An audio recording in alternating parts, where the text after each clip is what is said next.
Justice in Poland began in the late 1980s, before justice re-entered the international stage. Over the 1990s, as I alluded to before, the international community began to take on an interest in justice in response to allegations of mass rights abuses, of genocide and ethnic cleansing in Yugoslavia and Rwanda.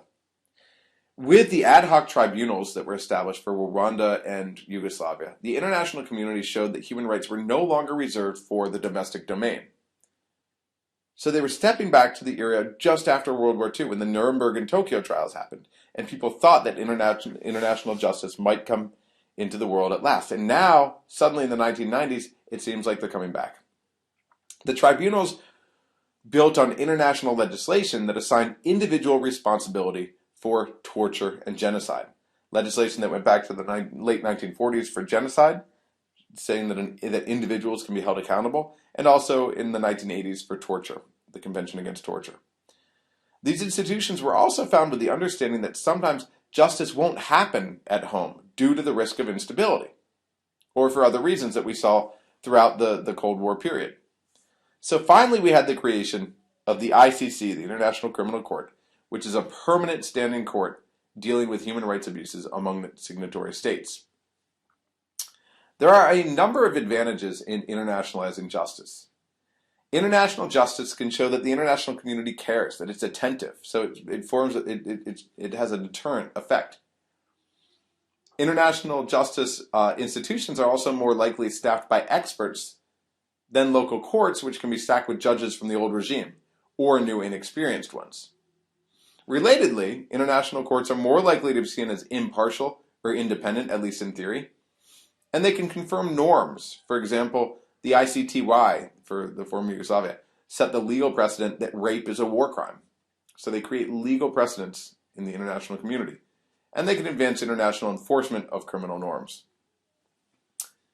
There are also significant shortfalls to international processes, though. And again, we're just touching the tip of the iceberg here. The transitional justice class does a lot more on this. One thing is that the location is far away. The war could be ongoing. The safety of staff could be uncertain in the host state. But for whatever reason, they tend to be located far away. So, for example, in The Hague, Arusha. The problem is that they're invisible for the people. Right? If they're far away, then who are they for? And it's the local people who, more than anyone else in the world, need to see the tribunal at work. And how can you pursue reconciliation? How can you further reconciliation if justice is taking place far, far away? They also can't cover very much ground.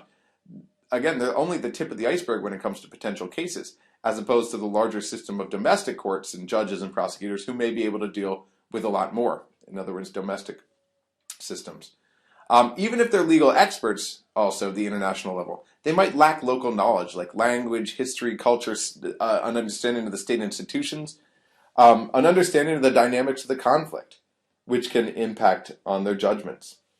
They're also very expensive. You're paying an international cadre, you're housing them, and all that. You're unlikely to have an international court or international jurisdiction for every conflict. So international courts probably are not ever going to replace domestic justice. And instead of bolstering local courts, when you focus on international courts, you're spending huge amounts of money for something that doesn't improve institutional capacity or help create judicial reforms at home. Whereas if you actually supported the local courts in their pursuance of criminal prosecutions, then you could strengthen them in other ways as well. And all this brings us to the case of the former Yugoslavia. And we'll look at a couple examples here. Serbia and Croatia. Sorry, you don't need the music. Slobodan Milosevic was a dictator. He was a competitive authoritarian, but a dictator nonetheless. Worse, he led the country into bloody wars in the 1990s and was charged with orchestrating ethnic cleansing and genocide. Bosnia, Croatia, Kosovo.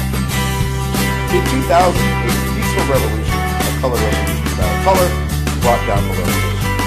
Two Serbian opposition parties, Vojislav Koštunica's Democratic Party of Serbia and Zoran Đinđić's Democratic Party, helped mobilize the population and oust the leading class authority. People called this an electoral revolution. President Koštunica problem was that the federal government was President Kostunica taking control of a weak institution. Most of the power, and 90% of the population in the former Yugoslavia, was concentrated in the Serb Republic. In Serbia, the opposition actually negotiated with Milosevic's associates for new elections in December of 2000, when the opposition consolidated power with control of 70% of parliamentary seats in this powerful republic. So in reality, this was much more akin to a negotiated jurisdiction. We're talking about the most powerful part of the state.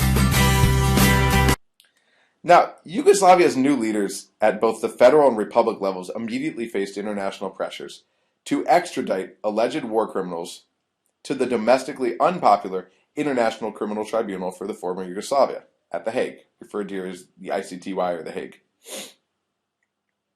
According to a transition-based political elite argument, those who had long opposed Milosevic and who now won power, and I call these guys the post-oppositionists, should have treated Milosevic and his associates with kid gloves. If this was a negotiated transition, which it was. State structure proponents would also warn that the continued dominance of old regime associates over the police and military leaderships should be enough to stymie proponents of criminal justice. The same with public support arguments. Yugoslavia's citizens largely opposed justice for war crimes, which years of propaganda told them didn't even exist. If there were war crimes, they were by the other. In other words, the Croatians or the Bosnians. From a relative power perspective, it's surprising that under the first two post-Milosevic governments then, more than 20 mostly high-ranking indictees were actually transferred to the ICTY by Prime Minister Djindjic. It's even more surprising that when you look at the disparaging public comments Kostunica and Djindjic made about the ICTY, President Kostunica labeled it this monstrous institution. Prime Minister Djindjic questioned the veracity of Hague indictments. So he questioned whether the institution was even a functioning institution.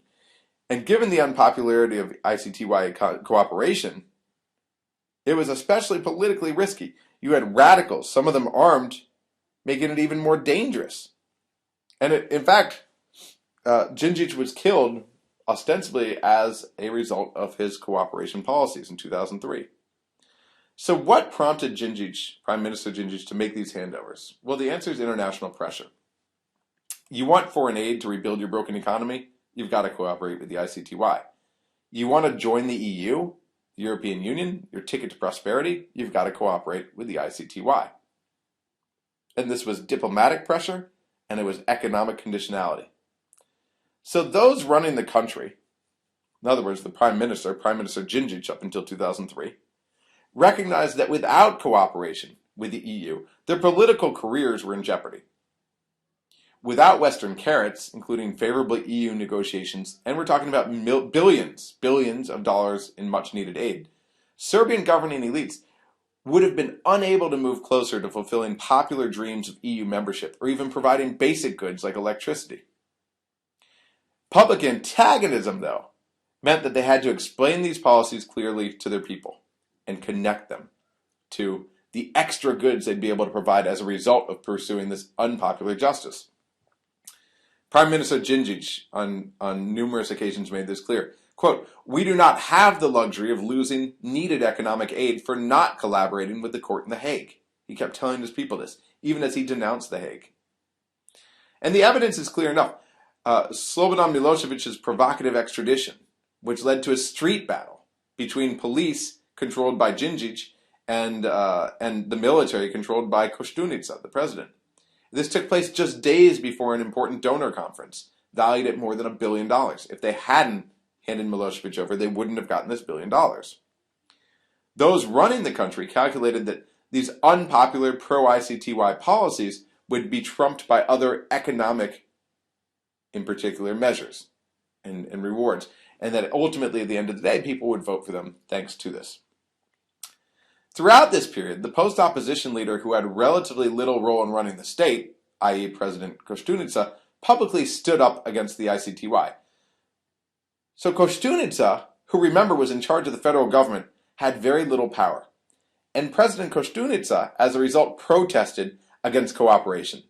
He did this to differentiate his party from Prime Minister Djindjic's and to gain popularity on the cheap. As one Djindjic advisor explained to me, it was Djindjic who was running the finances. Koštunica had absolutely no responsibility for running the country. He didn't care what would happen without Hague cooperation. He would get more popular. Now, in fact, once Koštunica became prime minister himself, he started in 2004 to orchestrate large numbers of handovers, which they called voluntary surrenders.